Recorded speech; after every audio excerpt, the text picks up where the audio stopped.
Do you think we're idiots? Do you think we don't pay taxes? Do you think that we don't have to make budgets? You talk about half-truths when I listen to you. You know nothing about taking care of children because you've always had a really good-paying job. You know nothing about what a work. Fred Heckenbach stepped up to the microphone at a Missouri town hall and voiced what many working-class Americans have been thinking, but few in the room were willing to say. Take your head out of Trump's backside and start representing us. This wasn't a liberal activist or a college protester speaking. He was a former California firefighter, a military veteran, a great-grandfather, and the owner of a family farm that's been in his family for generations. Now, he's at risk of losing it because, in his view, Missouri's legal system has failed him. A $20 steak at Costco, emails ignored by a congressman, a family farm tangled in legal battles, and a representative who backed Trump and believes meeting him a few times qualifies him to justify everything he does. Fred had something to say about that. Hit the like button, subscribe, and stick around because we'll break it all down at the end. I've lived in Polk County since '98. I was a firefighter in California. I saw what can happen when a state works together with its people. This state does not know how to do that. I inherited a century farm from my father because he was born, raised here. My great-great-grandfather helped open this university. I am pissed, and I'm pissed at you because I have emailed you because it's easier for me than to try to talk on the phone without profanity. I would appreciate you taking your father's U.S. Constitution book, read it, study it, make your own lines underneath it, and get Trump out of office. The man is a dictator. He knows nothing about what he talks about. I listened to him for about a half hour today, and I got sick at all the lies he brought up. Now, I'm about ready to lose my farm. Do you know why? I'm sure you don't know why. Lose your what, sir? Farm. Farm? Yeah. Why is that, sir? Because Missouri does not have wills. They have trust. They have legal zigzags. And a trust, most people don't know anything about. So I'm dealing with a state that's a crooked state, doesn't care about what farmers happen. The only reason why we have farmers today is because the federal government funds them. How much money of our tax money goes to farmers? Farmers work very hard, but they're funded by the federal government, not by selling groceries. That's what Foster Farms and all of those characters, that's where they get their money. The price of steaks, $20 a pound, because of big business. You want to straighten out the budget? Start taxing corporations and the wealthy, like we've been telling you. Do you think we're idiots? Do you think we don't pay taxes? Do you think that we don't have to make budgets? You talk about half-truths when I listen to you. You know nothing about taking care of children because you've always had a really good-paying job. You know nothing about what a working-class citizen does. Come down here. Come down here and start trying to pay your medical insurance. Come down here and walk into Costco to try to feed your family, to feed your kid that's moved out, to feed your great-grandchildren.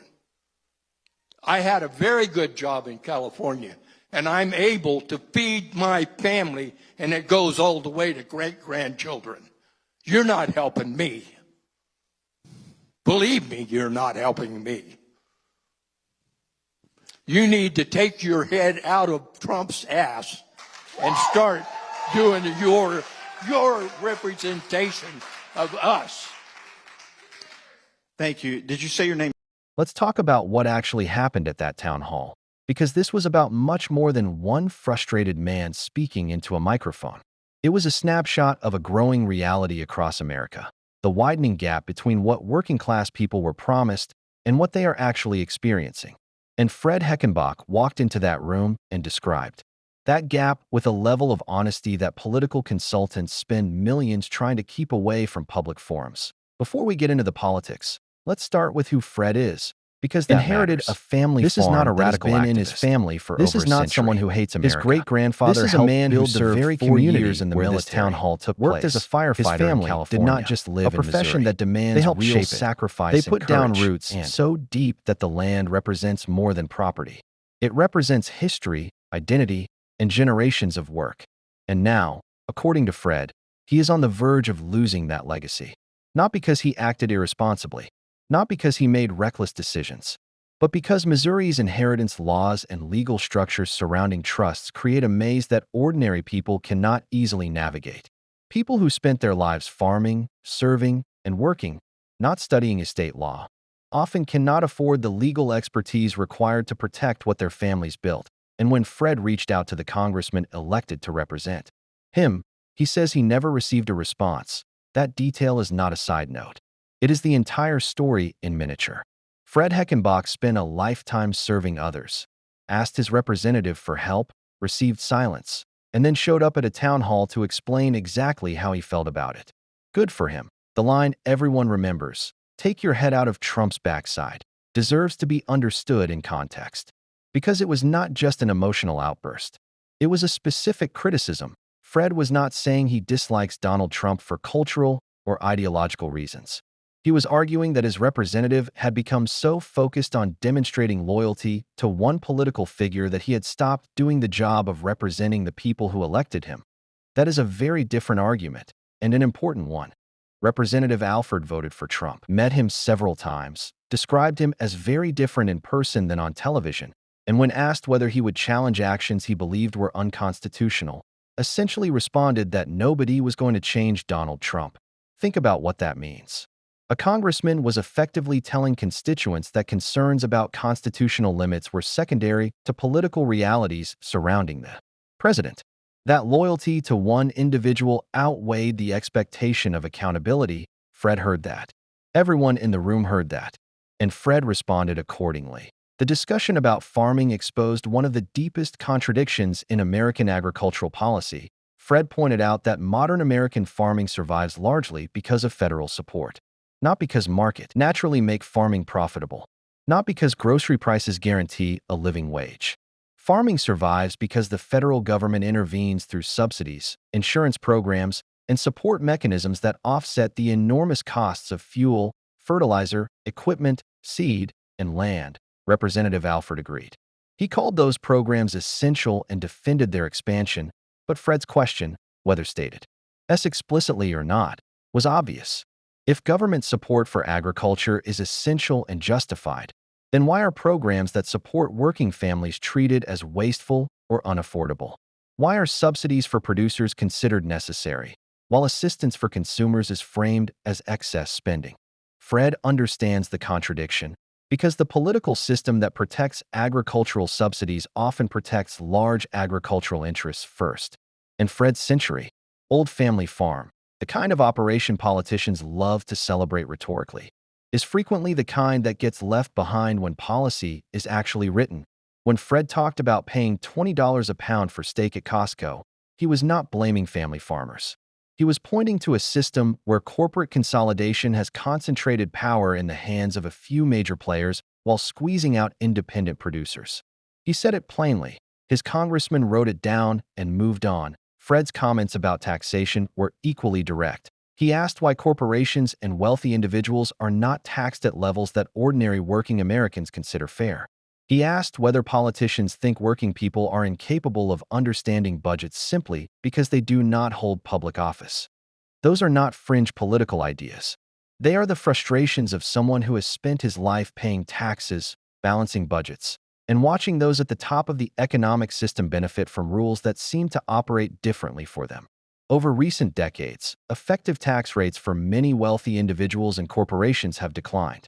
Tax policies passed in recent years have often delivered larger long-term benefits to higher-income earners and corporations than to working-class families. Fred was not speaking from ideology.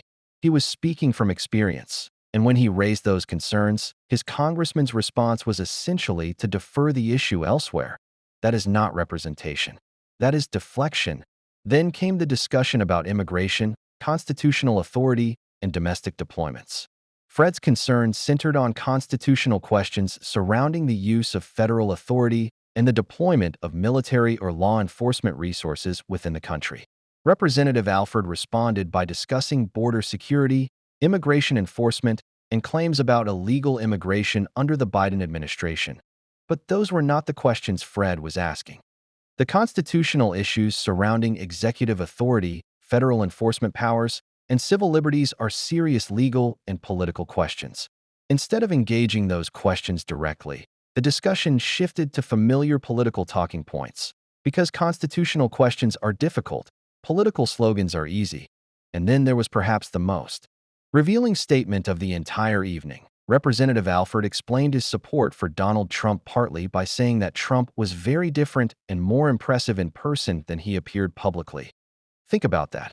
A sitting member of Congress justified his political loyalty, at least in part, by describing a positive personal impression, not policy, not constitutional philosophy, not governing principles, personal experience. And if that sounds like an inadequate basis for prioritizing loyalty to a president over constitutional obligations, that is because it is. Fred understood that instinctively. Even if he expressed it with less diplomatic language, the phrase he used was crude. But the underlying criticism was clear. The moment that revealed the most about how Representative Alford viewed the situation came when he asked the audience for a show of hands. Who voted for Biden? Who voted for Trump? As though determining partisan affiliation somehow answered Fred's concerns. As though losing a family farm, paying higher prices, receiving no response from elected officials, and worrying about constitutional limits become more or less important depending on how someone voted. That is not representation. That is political positioning. Fred did not come to discuss election results. He came to discuss his farm, his family, his finances, and his country. And instead, the conversation became a political exercise. Here is the reality. Fred Heckenbach is not a radical. He is not a professional activist. He is not a partisan operative. He is a working-class American who served his country, built a life, inherited a century-old family legacy, and now feels abandoned by the institutions and elected officials that were supposed to represent him. And when he told his congressman to stop prioritizing loyalty to one man and start representing the people who sent him to Washington, he was articulating a frustration shared by millions of Americans. Because that is the job. Not protecting political personalities, not conducting audience polls, not redirecting constituents to bureaucracies and other offices when they bring real problems. The job is to represent people like Fred Heckenbach, the veterans, the firefighters, the farmers, the grandparents, the people paying rising prices, balancing impossible budgets, and wondering why their concerns seem less important than political loyalty. The people who built this country with their labor and now feel increasingly ignored by those who govern it. This channel exists for people like Fred. For the people filling town halls across America and asking difficult questions. For everyone who sees what is happening and refuses to pretend otherwise. If you believe working-class frustration deserves to be heard rather than dismissed, like this video, share it, subscribe to the channel, and come back for more. We'll continue amplifying the voices that powerful people would often prefer stayed away from the microphone.